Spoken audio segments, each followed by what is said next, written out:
Souter was born in Melrose, Massachusetts, on September 17, 1939, the only child of Joseph Alexander Souter, 1904 to 1976, and Helen Adams Hackett Souter, 1907 to 1995. His father was of Scottish ancestry and his mother of English ancestry. At age 11, he moved with his family to their farm in Ware, New Hampshire. Souter graduated second in his class from Concord High School in 1957. He then attended Harvard University, graduating in 1961 with a Bachelor of Arts, magna cum laude, in philosophy and writing a senior thesis on the legal positivism of Supreme Court Justice Oliver Wendell Holmes Jr. While at Harvard, Souter was inducted into Phi Beta Kappa. He was selected as a Rhodes Scholar and earned a Bachelor of Arts degree, later promoted to a Master of Arts degree, as per tradition, in Jurisprudence from Magdalen College, Oxford, in 1963. He graduated in 1966 with a Bachelor of Laws degree from Harvard Law School.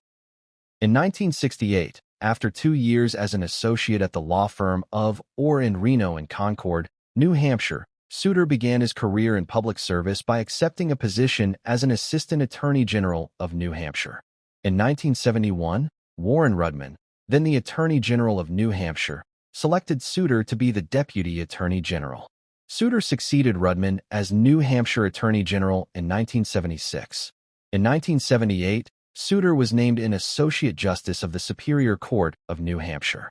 With 4 years of trial court experience, Souter was appointed to the New Hampshire Supreme Court as an Associate Justice in 1983. Shortly after George H. W. Bush was sworn in as president, he nominated Souter for a seat on the United States Court of Appeals for the First Circuit. Souter had had 7 years of judicial experience at the appellate level, 4 years at the trial court level, and 10 years with the Attorney General's office. He was confirmed by unanimous consent of the Senate on April 27, 1990. As a Supreme Court justice with retired status, Souter remained a judge and was entitled to sit by designation on lower courts.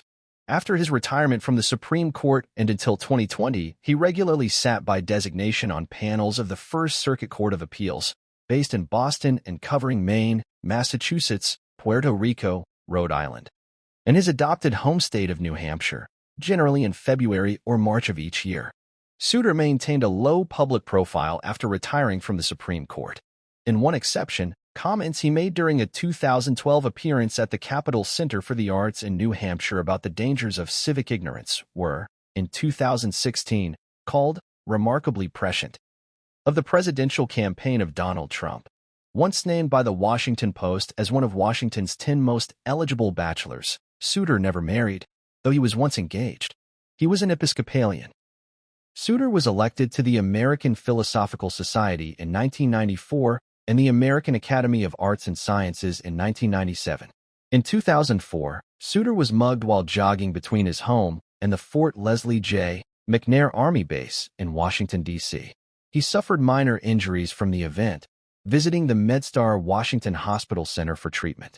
News of the attack led to public scrutiny of the Supreme Court Police's security detail, which was not present at the time. According to Jeffrey Toobin's 2007 book The Nine, Souter had a decidedly low-tech lifestyle. He wrote with a fountain pen, did not use email, and had no cell phone or answering machine. While serving on the Supreme Court, he preferred to drive back to New Hampshire for the summer, where he enjoyed mountain climbing. Souter also did his own home repairs and was known for his daily lunch of an apple and unflavored yogurt. Former Supreme Court correspondent Linda Greenhouse wrote of Souter, to focus on his eccentricities. His daily lunch of yogurt and an apple, core and all, the absence of a computer in his personal office, is to miss the essence of a man who in fact is perfectly suited to his job, just not to its trappings. His polite but persistent questioning of lawyers who appear before the court displays his meticulous preparation and his mastery of the case at hand and the cases relevant to it. Far from being out of touch with the modern world, he has simply refused to surrender to it control over aspects of his own life that give him deep contentment. Hiking, sailing, time with old friends, reading history. In early August 2009, Souter moved from his family farmhouse in Ware to a Cape Cod-style single-story house in nearby Hopkinton, New Hampshire, a town in Merrimack County northeast of Ware and immediately west of the state capital of Concord. Souter told a disappointed Ware neighbor that the two-story family farmhouse was not structurally sound enough to support the thousands of books he owned, and that he wished to live on one level. Over the years, Souter served on hospital boards and civic committees. He was an honorary co-chair of the We the People National Advisory Committee. Souter died in his home on May 8, 2025, at the age of 85. Chief Justice John Roberts said after his death, "Justice David Souter served our court with great distinction for nearly 20 years.